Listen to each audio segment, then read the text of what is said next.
BRS party వ్యవస్థాపక అధ్యక్షులు గారి నేతృత్వంలో జీవన్ రెడ్డి గారి చేరిక సందర్భంలో ప్రజా ఆశీర్వాద సభ అని పెద్ద ఎత్తున అని చెప్పి ఒక చిన్న గ్రౌండ్లో పెట్టాం. ఆ సభకు కూడా బీఆర్ఎస్ శ్రేణుల్లో చాలా వరకు కూడా అసంతృప్తి, రాష్ట్ర వ్యాప్తంగా ఒక ముసలం స్టార్ట్ అయినట్టు సోషల్ మీడియాలో చాలా వార్తలు వస్తూ ఉన్నాయి. వీటన్నిటికీ తోడుగా టిఆర్ఎస్ పార్టీ నుంచి మొదటి నుంచి ఒక ఉద్యమ నాయకునిగా ఉన్న హరీష్ రావు గారు ఈ సభకు వస్తలేరని తెలిసి నాకు ఆశ్చర్యం వేసింది. ఎందుకంటే టిఆర్ఎస్లో లేకముందు నుంచి కూడా ఉద్యమ కాలంలో బీర్పూర్ కావచ్చు, పట్టణంలో కావచ్చు, ఎప్పుడు కూడా వారు వచ్చేవారు. అంటే జీవన్ రెడ్డి గారు ఈరోజు చేరుతున్న విషయాన్ని రాష్ట్రంలోని ఎంతోమంది బీఆర్ఎస్ నాయకులు, ముఖ్యంగా ఉద్యమకారులు, ఇక్కడ వాళ్ళ మనోభావాలు దెబ్బతిన్నాయి. అసలు తెలంగాణ ఎందుకు అభివృద్ధి చాలన్న వ్యక్తి జీవన్ రెడ్డి గారు. తెలంగాణ ఎందుకు అభివృద్ధి కావాలి చాలు అని చెప్పి ఆ రోజు రాజశేఖర రెడ్డి గారు అన్న వ్యక్తి జీవన్ రెడ్డి గారు. జగిత్యాల ప్రాంతంలో టిఆర్ఎస్ పార్టీని అసలు ఎదగకుండా చేసి అనగదొక్కి ఉద్యమకారులను ఎన్నో రకాలుగా కష్టాలు పెడితే కౌన్సిలర్లకు పోటీ చేయడానికి కూడా ఎవరు రాలేదండి 2014లో. It's a fact. ఎంపీటీసీ అభ్యర్థులు సగం ప్లేసులలో లేరు. It's a fact. ఎందుకు? ఆనాడు జీవన్ రెడ్డి గారి ఒత్తిడి, ఇంకేమన్నా అనుకోవచ్చు. అలాంటి జీవన్ రెడ్డి గారు కాంగ్రెస్లోకి వస్తున్నట్టే, కాంగ్రెస్ నుంచి బీఆర్ఎస్లోకి వస్తుంటే ఒక ఉద్యమ నాయకుడైన హరీష్ రావు గారు స్వాగతించడానికి, అది కేటీఆర్ గారు ఇంటికెళ్ళి తీసుకొస్తే జగిత్యాల వచ్చినట్టు నాకు కొంత సమాచారం. ఇదే జీవన్ రెడ్డి గారు కేసీఆర్ గారి దగ్గరికి వెళ్ళినప్పుడు కూడా కేటీఆర్ గారు ఉన్నారు కానీ హరీష్ రావు గారు లేరు. మొన్నేదో సభకు చూడడానికి కేటీఆర్ గారితో వచ్చి ప్రెస్ మీట్ పెట్టి 4 మాటలు మాట్లాడిపోయాం. తప్పకుండా నాకైతే అనిపిస్తా ఉంది, సోషల్ మీడియాలో కూడా చూస్తూ ఉన్నాం, కాళేశ్వరం ప్రాజెక్టు కట్టిన కేసీఆర్ను వీళ్ళను ఉరిదీయాలన్నారు. హరీష్ రావు గారు కూడా ఇరిగేషన్ మంత్రే. ఎవరన్నారు? జీవన్ రెడ్డి గారు కాళేశ్వరం ప్రాజెక్టు డబ్బులు వేస్ట్ చేసిండు, ఉరిదీయాలన్నారు. అన్ని ఛానళ్లలో ఉంది, అన్ని మీడియాలలో ఉంది.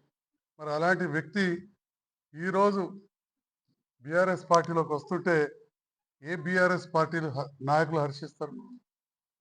మరి కొంత సమాచారం సోషల్ మీడియాలో హరీష్ రావు గారు ఢిల్లీ బయలుదేరి వెళ్తా ఉన్నారు, బీజేపీ నాయకులతోటే కలవబోతున్నారని చెప్పి సమాచారం వస్తా ఉంది.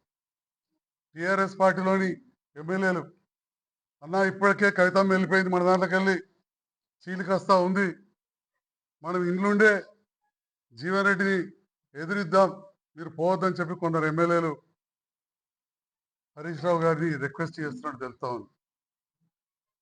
ఆ ఎమ్మెల్యేలు జీవన్ రెడ్డి గారు ఏ పార్టీ ఉంటే ఆ పార్టీ ఎదగదు, అదొక ఐరన్ లెగ్ అని చెప్పి 83 నుంచి ఉదాహరణ చెప్పుకొస్తున్నారు. 83లో ఎన్టీ రామారావు తోటి ఉంటే ఎన్టీ రామారావును దించేయడం, భాస్కర్ రావు తోటి వెళ్ళడం, ఆ భాస్కర్ రావు 4 రోజులు కథం. ఆ తర్వాత 85లో కాంగ్రెస్లో చేరితే కాంగ్రెస్ అధికారంలోకి రాలే. చొక్కారావు గారి నేతృత్వంలో చేరినా అన్నారు, 89లో గెలిచినారు, మంత్రి పదవి రాలేదని తాపకొల్లి ఆఖరికి 96లో చొక్కారావు గారి నామినేషన్ కూడా వాళ్ళ అంత పెద్ద వ్యక్తి, వారి ద్వారానే నేను చేరినా జగిత్యాల ఈ నాయకులందరి ముందు చెప్పాడు. ఈ మధ్య కాలంలో వారి నామినేషన్ కూడా వెళ్ళలే. ఇంక అప్పటి నుంచి కాంగ్రెస్ కొన్ని రోజులు అధికారంలోకే రాలే. మళ్ళీ అధికారంలోకి వచ్చినాక ఇక వారు ఉన్నారు. ఆ 5 ఏళ్లలో బై ఎలక్షన్లు, ఆ తర్వాత కాంగ్రెస్ పార్టీ బొటాబొటిగా వచ్చింది. రాజశేఖర రెడ్డి గారు పరలోకానికి వెళ్ళిపోయారు వీరితో కలిపి. 4 నుండి కాంగ్రెస్లో ఉంటే ఈ ఐరన్ లెగ్ ఉండదని చెప్పి ఆ కాంగ్రెస్లో కూడా రాలే. ఆ మాట టీఆర్ఎస్ నాయకులు మాట్లాడుతున్న సోషల్ మీడియాలో వచ్చింది.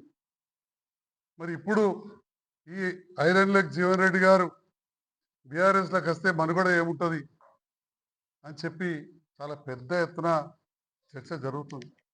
ఎందుకంటే కాళేశ్వరం ప్రాజెక్టు కట్టినందుకు ఉరిదీయాల కేసీఆర్ను హరీష్ రావును అన్న వ్యక్తి ఈరోజు పెద్ద ఎత్తున వారిని స్వాగతించి చేర్చుకునే ఆలోచన ఉన్నప్పుడు ఉద్యమకారులు సహజంగా ఆలోచన రావడం తప్పలేదు. ఎందుకంటే ఖచ్చితంగా తెలంగాణ ఎందుకు అభివృద్ధి ఉంటే చాలని ఈ మాట కేసీఆర్ గారు ఇలా అన్నాడు అని చెప్పి కూడా జగిత్యాల సభలో చెప్పారు. అలాంటి జీవన్ రెడ్డి మీకు అవసరమా అని కూడా అడిగింది. మళ్ళీ అలాంటి జీవన్ రెడ్డి గారిని ఈరోజు చేర్చుకోవడం అనేది ఎంతవరకు సమంజసం అని చెప్పి నేను మీ మీడియా ద్వారా నాకు తెలిసిన కొంత సమాచారాన్ని మీతో షేర్ చేసుకుంటున్నా. ఎందుకంటే ఈరోజు మేడిగడ్డలో ముఖ్యమంత్రి గారి సభ కూడా ఉంది. కాళేశ్వరం పునరుద్ధరించాలనే ఆలోచన ఇవ్వాలనేది కాదు, అది కూలిపోయిన తెల్లారటి నుండి కూడా ఎన్డీఎస్సీ కమిటీ వేసి ఉత్తమ్ కుమార్ రెడ్డి గారు, ముఖ్యంగా గౌరవ ముఖ్యమంత్రి గారు శ్రీ రేవంత్ రెడ్డి గారు ఆనాటి నుండి కూడా ఆలోచన చేస్తున్నారు. నేను ఒక విషయాన్ని మీతో షేర్ చేస్తా ఉన్నా. అనుకోవచ్చు నేను కూడా రెండవసారి గెలిచిన ఎమ్మెల్యేను, పక్కా రాజకీయ కుటుంబం నుంచి వచ్చినని. జగిత్యాల ప్రాంతంలో కాలువలు తవ్వినప్పుడు కాలువల మంత్రి, వ్యవసాయ మంత్రిగా ఉన్న వారి మనమన్నే. అప్పుడు నాకు కూడా నీళ్ళ మీద అవగాహన ఉంటుంది. ఎంత ఉంటుందంటే ఎంత మంత్రులున్నా వీళ్ళున్నా రాయకల్లో నీట్గా కడకట ఉండేది తప్పటని. 90 రూపాయల కాడ ఓటీ పెట్టి అక్కడ నింపిన. ఇక్కడ అంతర్గామంలో రాజశేఖర రెడ్డి గారు వచ్చినప్పుడు చెరువులో నీళ్లు లేవు అంటే మంజూరు ఇస్తే సెకండ్ హ్యాండ్ మోటార్లు పెట్టి ఫెయిల్ అయితే ఆ చెరువు నింపిన. ప్రతి చెరువుకు ఎక్కడెక్కడ అవకాశం ఉంటే అక్కడ తూము పెట్టి చెరువులు నింపిన. అది వెల్దుర్తి కావచ్చు, లక్ష్మీపూర్ కావచ్చు, భూపత్పూర్ కావచ్చు. రోళ్లబాగ్ ప్రాజెక్టు గురించి నేను ప్రతిపాదనలు చేసినప్పుడు కవితమ్మ. కాబట్టి నాకు ఒక వ్యవసాయ కుటుంబంకి వచ్చిన అవగాహనగా నేను ముఖ్యమంత్రి గారిని మార్చిలో ఒకసారి జస్ట్ ఎంపీ ఎలక్షన్స్ అభ్యర్థుల నిర్ణయాల ముందు నేను అభివృద్ధి కార్యక్రమం కోసం మరి కలిసినప్పుడు చాలా టైం ఇచ్చారు. అప్పుడే అన్నా నేను ఒక మాట, అది నేను కలిసినాన్ని కూడా వచ్చింది కానీ రాజకీయ కోణంలో వచ్చింది. సార్, ప్రజలు వర్షాలు బాగుపడ్డాయి, దాంతోపాటుగా ఈ పంపింగ్ కూడా కొంత జరిగింది.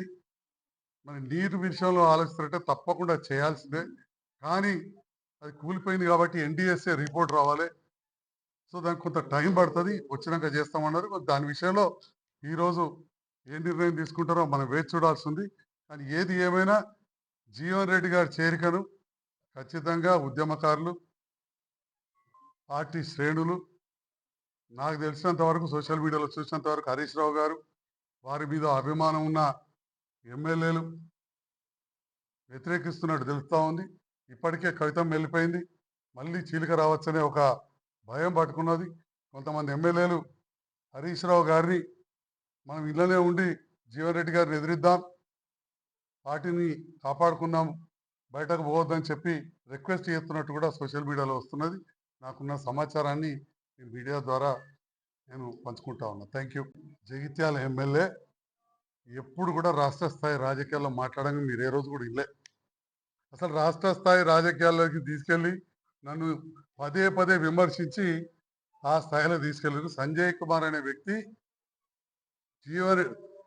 రేవంత్ రెడ్డి గారితో జగిత్యాల పట్టణ అభివృద్ధి, లైక్ యావర్ రోడ్ కావచ్చు, వివిధ అండర్ గ్రౌండ్ డ్రైనేజ్ పనులు కావచ్చు, గ్రామీణ ప్రాంతాల అభివృద్ధి కోసమే, అదేవిధంగా ఆగిపోయిన పులాస సీడ్ ప్రాసెసింగ్ ప్రాజెక్ట్ బిల్లు రాగా ఆగిపోయింది, మెడికల్ లక్ష్మీపూర్ది medical college, SP office, double bedroom projects, Indiramma ఇండ్లు, ఇవన్నీ కావాలని చెప్పే రేవంత్ రెడ్డి గారి జగిత్యాల స్థాయిలో చేరినాం.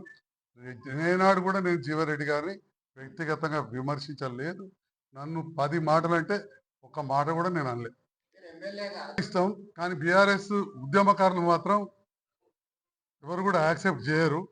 ఎందుకంటే నేను గౌరవ ముఖ్యమంత్రి రేవంత్ రెడ్డి గారితో కలిసి పనిచేస్తున్నప్పటి నుండి కూడా కొంతమంది బీఆర్ఎస్ కొంతమంది మాత్రమే, ఎందుకంటే మీరు చూసారు నా ఇంటి మీదకి వచ్చినా మాట్లాడినా చాలా కొద్దిమంది, మెజారిటీ నాతోటే ఉన్నారు. కొంతమంది బీఆర్ఎస్ శ్రేణులు వ్యతిరేకించారు, చూసిరు మీరు. నేను క్లియర్గా చెప్తా ఉన్నా, ఈరోజు కూడా చెప్పిన మీడియాకు, నేను కాంగ్రెస్ ప్రభుత్వంతో కలిసి పనిచేస్తున్న అభివృద్ధితోటి. సో బీఆర్ఎస్ శ్రేణులు ఆటోమేటిక్గా ఎవరైతే అనుకుంటారో వారు వ్యతిరేకిస్తారు, అలా డౌట్ ఏమున్నది. సోషల్ మీడియాలో చూసినా మీరు కూడా ఇదివరకు కూడా చాలా సార్లు మీడియాలో వచ్చింది కదా, ఇదేం కొత్త కాదు కదా. ఈరోజు మరి ఇప్పటికిప్పుడు ఇక్కడికి రాకుండా ఢిల్లీ వెళ్తున్నారంటే చాలా మందికి అదే అనుమానం వస్తుంది. ఎందుకంటే కేసీఆర్ హరీష్ రావు గారు లేని సభ 1,00,000 మందితో ఎక్కడైనా జరగంగా చూసారా మీరు? ఎప్పుడైనా చూసారా ఇంత పెద్ద సభ హరీష్ రావు గారు లేకుండా జరగడం అనేది? ఎవరైనా చూసారా? మీరు అందరు కూడా పెద్ద రిపోర్టర్స్ ఉన్నారు, మీరు అందరు సోషల్ మీడియాలో చూస్తాను. చూస్తే ఈ సందర్భంలో కొంత మాట్లాడుతున్నాను మీతోటి. నాకున్న తెలిసిన సమాచారాన్ని మీతోటి నేను షేర్ చేసుకుంటున్నాను. జీవన్ రెడ్డి రాకను చాలా మంది వ్యతిరేకిస్తారు బీఆర్ఎస్ లో. కొద్ది మంది వారి వర్గంగా గెలిచిన వాళ్ళు పోతారు తప్ప నాకు సంబంధించిన వాళ్ళు గతంలోనే పోలేదు. నాకు మంచి అనుబంధంగా ఉంటారు. ఇక్కడ మా చైర్మన్ గారు ఉన్నారు, కౌన్సిలర్లు ఉన్నారు, కాంగ్రెస్ పార్టీ మాజీ అధ్యక్షులు ఉన్నారు, డిసిసి అధ్యక్షులు ఉన్నారు, మైనారిటీ అధ్యక్షులు ఉన్నారు జిల్లాకు సంబంధించి. అదేవిధంగా మా బీఆర్ఎస్ పార్టీ మైనారిటీ నాయకుడు ఉన్నాడు, రైతు బంధు నాయకులు ఉన్నారు. ప్రతి ఇంతమంది ఉన్నారు ఇక్కడ. కౌన్సిలర్స్ ఒకసారి ఎంతమంది ఉన్నారు? రాజ్కుమార్ అందరూ. మా వైస్ చైర్మన్ ఒక నెల రోజుల వరకు రేవంత్ రెడ్డి గారు అంత గొప్ప వ్యక్తి లేరన్నారు. ఒక నెల నుండే మార్పు వచ్చింది. ఈ నెలలో ఏం ప్యాకేజ్ అయిందో ఏందో డౌట్ వస్తుంది. నెల కంటే ముందు ప్రజాపాలన, గొప్ప పాలన, రేవంత్ రెడ్డి గారు మంచిగా పాలిస్తున్నారని చెప్పాను. మీరు కావాల్సే you can see the channel. నాకు రాజకీయంగా ఆర్థికంగా రాజకీయంగా లబ్ధి పొందాలని తప్పకుండా ఉంటుంది. జగిత్యాల ప్రాంతం అభివృద్ధి కావాలని ఉంటుంది. కానీ ఆర్థికంగా అభివృద్ధి కావాల్సిన అవసరం, పైసలు సంపాదించుకోవాల్సిన అవసరం నేను బాగా ఎక్కువ లేకుండా లేదు. ఈ గత 12 ఏళ్లలో అధికార పార్టీతో ఉన్నా 10 ఏళ్ళు. మరి నా ఆస్తులు పెరిగినాయా పెరగలేదా మీరు ఎక్కడన్నా చూసుకోండి. అన్నీ ఉన్నాయి ఇవన్నీ. సంతోషం. అప్పుడు మాట్లాడదాం వారి ఆస్తులు ఏందో, వారే గుట్ట మీరు ఇక అవన్నీ మళ్ళీ మాట్లాడతాయి. ఇప్పుడు వారు అనంది నేను అనకూడదు కదా, వారు నాకంటే పెద్దవాళ్ళు కదా, గౌరవం ఇవ్వాలి కదా. వారు నన్ను అగౌరవపరిచినాడు, నరికేస్తా అన్నాడు, వాడోడు వీడోడు అన్నాడు, నేను మాట్లాడలేదు. ఇప్పుడు ఎందుకు